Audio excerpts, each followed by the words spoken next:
দ্বিতীয় ধাপে ইরানে ব্যাপক হামলার ঘোষণা ইসরায়েলের, মরণ কামড় দেয়ার বার্তা, যুদ্ধবিরতির আহ্বান পুতিনের। দ্বিতীয় বিশ্বযুদ্ধের পর প্রথমবারের মতো ভয়ঙ্কর টর্পেডো দিয়ে হামলা চালায় যুক্তরাষ্ট্র, চূর্ণ বিচূর্ণ তেহরানের যুদ্ধজাহাজ, নীরব মৃত্যু বলে আখ্যা। ইসরায়েলকে গুড়িয়ে দিতে নতুন মিশনে ইরান, একের পর এক ছোড়া হচ্ছে ভয়ঙ্কর ক্লাস্টার বোমা, দিশেহারা তেল আবিব। ইরানে পাল্টা হামলা জোরদার করেছে যুক্তরাষ্ট্র, বাস্টার বোমের আঘাতে বিপর্যস্ত ইরানের মিসাইল বাংকার, দাবি মার্কিন কর্মকর্তার। ইরানের বিরুদ্ধে যুদ্ধে জড়াতে পারে পাকিস্তান, সৌদির সঙ্গে প্রতিরক্ষা চুক্তিতে আটকা ইসলামাবাদ, দিল সতর্কবার্তা। যুদ্ধের মধ্যেই এবার পারমাণবিক মিসাইলের পরীক্ষা চালালো যুক্তরাষ্ট্র, শেষ পর্যন্ত পারমাণবিক বোমা ব্যবহার নিয়ে উঠছে প্রশ্ন, পূর্ব পরিকল্পিত দাবি মার্কিন সেনাবাহিনীর।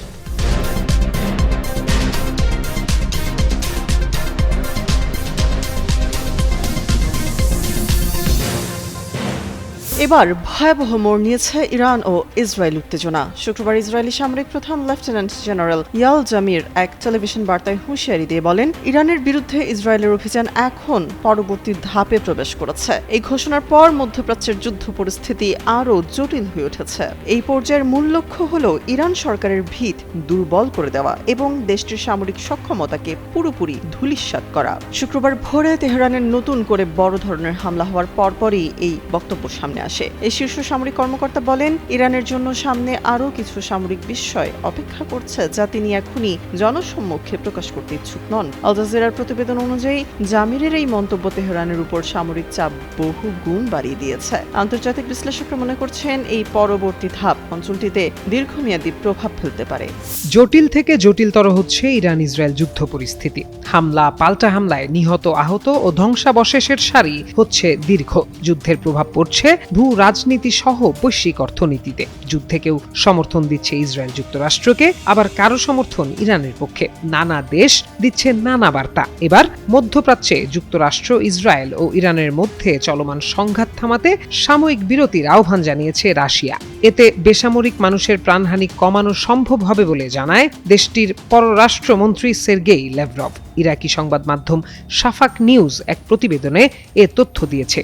প্রতিবেদন অনুযায়ী বৃহস্পতিবার এক বিবৃতিতে ল্যাভরভ সতর্ক করে বলেন, এই সংঘাত ছড়িয়ে পড়লে উপসাগরীয় দেশগুলো বড় ঝুঁকির মুখে পড়তে পারে। তিনি আরও বলেন, চলমান উত্তেজনা থেকে ইরানের কোনো লাভ হচ্ছে না। ল্যাভরভ যুক্তরাষ্ট্রের সমালোচনা করে বলেন, ওয়াশিংটন ইরানের সরকারকে ক্ষমতা থেকে সরাতে চাইছে এবং মনে করছে বর্তমান নেতৃত্বের অস্তিত্ব থাকার অধিকার নেই। এদিকে রাশিয়ার উপপররাষ্ট্রমন্ত্রী সের্গেই রিয়াবকভ জানিয়েছেন, ইরান সংকট নিয়ে মস্কো ও ওয়াশিংটনের মধ্যে আলাদা কোনো দ্বিপক্ষীয় আলোচনা নেই। বিষয়টি নিয়ে কেবল আন্তর্জাতিক বিভিন্ন ফোরামে আলোচনা হচ্ছে। যুক্তরাষ্ট্র ইসরায়েলের বিরুদ্ধে চলমান যুদ্ধে যেন একের পর এক চমক দেখাচ্ছে ইরান।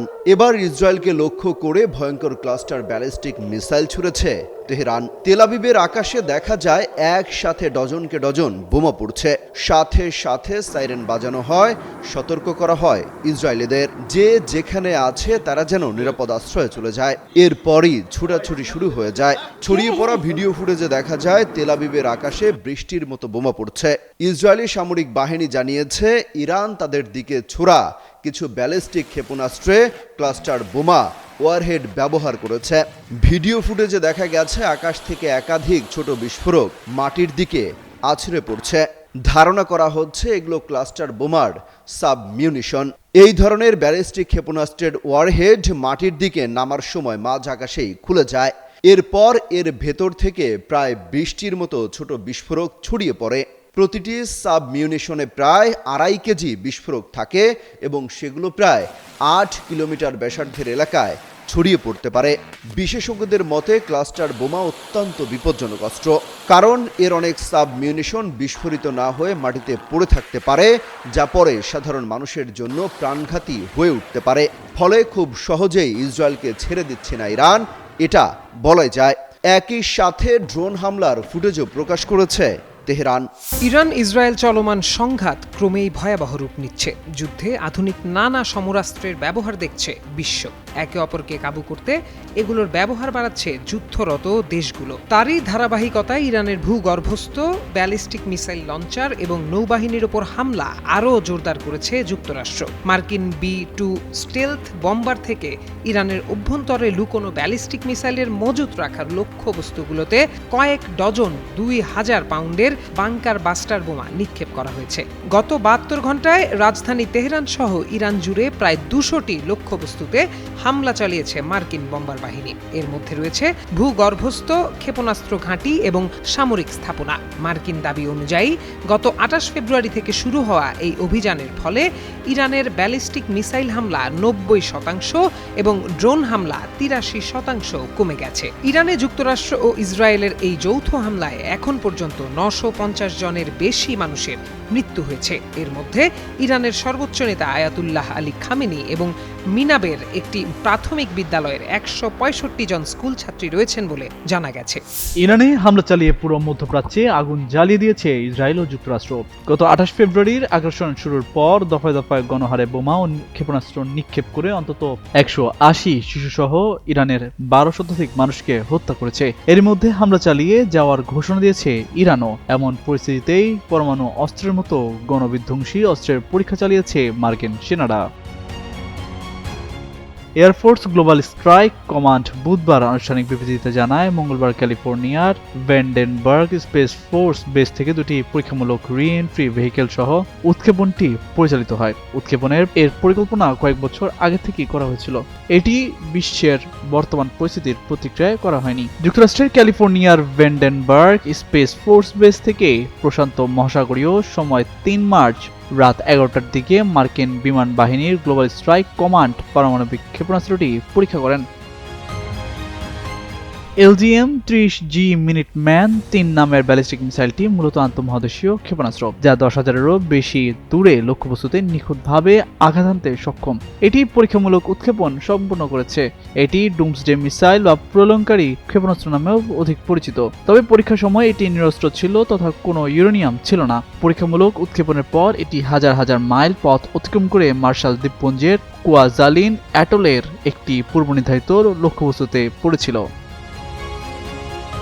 এয়ারফোর্স গ্লোবাল স্ট্রাইক কমান্ডের পাবলিক অ্যাফেয়ার্স অফিসের সংবাদ বিজ্ঞপ্তিতে বলা হয়, এটি একটি দীর্ঘকাল ধরে চলে আসা ডেটা ভিত্তিক পরীক্ষা কর্মসূচির অংশ, যার অধীনে মিনিটম্যান 3 অস্ত্র ব্যবস্থার কার্যকারিতা, নির্ভুলতা ও নির্ভরযোগ্যতা যাচাই করতে 300-টিরও বেশি ক্ষেপণাস্ত্র পরীক্ষা করা হয়েছে।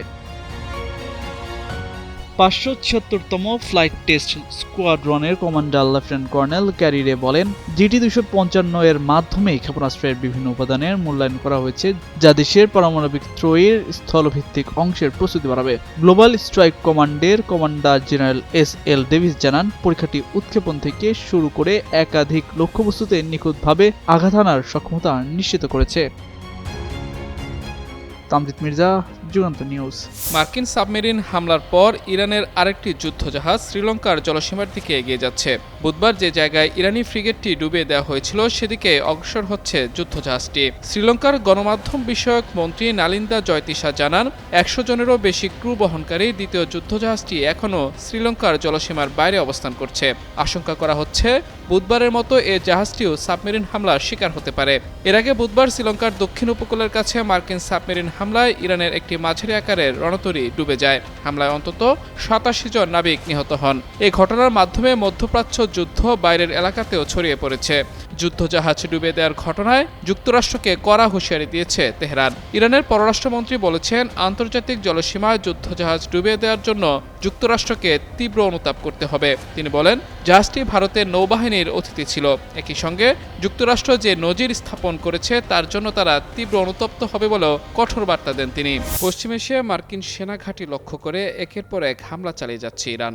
দেশটির রেভলিউশনারি গার্ড বাহিনী এক বিবৃতিতে জানায়, চলমান সংঘাতের অংশ হিসেবে অন্তত 20টি মার্কিন সামরিক স্থাপনায় হামলা চালানো হয়েছে। এসব লক্ষ্যবস্তুর মধ্যে কুয়েত, বাহরাইন ও আরব আমিরাত রয়েছে। হামলায় ড্রোন ও ব্যালিস্টিক ক্ষেপণাস্ত্র ব্যবহার করা হয়েছে। তারা জানায় কুয়েত, বাহরাইন ও সংযুক্ত আরব আমিরাতে অবস্থিত যুক্তরাষ্ট্রের সামরিক লক্ষ্যবস্তুতে ব্যাপক হামলা চালানো হচ্ছে। এতে বড় ধরনের ক্ষয়ক্ষতির খবর পাওয়া গেছে। এর আগে ইসরায়েল ও যুক্তরাষ্ট্র গত শনিবার ইরানে হামলা চালায়। জবাবে মধ্যপ্রাচ্যের বিভিন্ন দেশে থাকা মার্কিন সামরিক ঘাঁটি ও স্বার্থ সংশ্লিষ্ট বিভিন্ন স্থাপনায় হামলা শুরু করে ইরান। আল জাজিরা জানিয়েছে বিস্ফোরণে কেঁপে উঠেছে কাতারের রাজধানী দোহা। দেশটিতে আবারও হামলা চালিয়েছে ইরান। কাতারের প্রতিরক্ষা মন্ত্রণালয় জানিয়েছে আকাশ প্রতিরক্ষা ব্যবস্থার মাধ্যমে একটি ক্ষেপণাস্ত্র হামলা প্রতিহত করা হয়েছে। রাজধানী দোহার আকাশে একাধিক বিস্ফোরণের শব্দ শোনা যাওয়ার পর এ তথ্য জানানো হয়েছে। প্রতিরক্ষা মন্ত্রণালয়ের সংক্ষিপ্ত এক বিবৃতিতে বলা হয়েছে, কাতারের এয়ার ডিফেন্স সিস্টেম সক্রিয়ভাবে আকাশে থাকা ক্ষেপণাস্ত্রগুলোকে আটকে দিতে সক্রিয় হয়েছে। তবে স্থানীয় সূত্র জানিয়েছে দোহার আকাশে পরপর কয়েকটি বিস্ফোরণের শব্দ শোনা গেছে। মধ্যপ্রাচ্যে চলমান যুদ্ধের কারণে জ্বালানি সরবরাহে সংকট সৃষ্টি হয়েছে। এ পরিস্থিতিতে চীন বড় তেল শোধনাগারগুলোকে সাময়িকভাবে ডিজেল ও পেট্রোল রপ্তানি স্থগিত করতে বলেছে। বৃহস্পতিবার ব্লুমবার্গ নিউজে প্রকাশিত এক প্রতিবেদনে এ তথ্য দেওয়া হয়েছে। চীন মূলত অপরিশোধিত তেলের একটি বড় আমদানিকারক দেশ। অন্যান্য এশিয়ান বৃহৎ অর্থনীতির মতো চীনও জ্বালানি সরবরাহের জন্য হরমুজ প্রণালীর উপর নির্ভরশীল। বর্তমানে এই প্রণালী দিয়ে জাহাজ চলাচল বন্ধ হলেও শুধুমাত্র চীনের জন্য এই পথ খোলা রেখেছে তেহরান। বাণিজ্য বিশ্লেষণকারী প্রতিষ্ঠান কেপলারের তথ্য অনুযায়ী গত বছর সমুদ্রপথে চীনের সরাসরি অপরিশোধিত তেলের 57% এসেছে মধ্যপ্রাচ্য থেকে। ব্লুমবার্গের প্রতিবেদনে বলা হয়েছে, বেজিংয়ের শীর্ষ অর্থনৈতিক পরিকল্পনা সংস্থা ন্যাশনাল ডেভেলপমেন্ট অ্যান্ড রিফর্ম কমিশনের কর্মকর্তারা তেল শোধনাগারগুলোর প্রতিনিধিদের সঙ্গে বৈঠক করেছেন। সেখানে তারা মৌখিকভাবে পরিশোধিত জ্বালানি রপ্তানি সাময়িকভাবে বন্ধ রাখার নির্দেশ দেন। প্রতিবেদনে আরও বলা হয়েছে, শোধনাগারগুলোকে নতুন কোনো রপ্তানি চুক্তি না করা এবং ইতিমধ্যে চূড়ান্ত হওয়া চালান বাতিলের বিষয়ে আলোচনা করতে বলা হয়েছে। তবে চীনের পররাষ্ট্র মন্ত্রণালয়ের এক মুখপাত্র জানান, তারা এই সিদ্ধান্তের বিষয়ে এখনও কিছু জানেন না। ব্লুমবার্গ জানিয়েছে, নিয়মিত জ্বালানি রপ্তানি করা চীনা প্রতিষ্ঠানগুলোর মধ্যে রয়েছে PetroChina, Sinopec, CNOOC, Sinochem group এবং বেসরকারি শোধনাগার জেজিয়াং পেট্রোকেমিক্যাল। স্থগিতের নির্দেশনা নিয়ে বার্তা সংস্থা এএফপি এই কোম্পানিগুলোর সঙ্গে যোগাযোগ করেছিল, তবে এই বিষয়ে তারা কোনো মন্তব্য করতে রাজি হয়নি। সাব্বির হোসেন হিরণ, যুগান্তর নিউজ।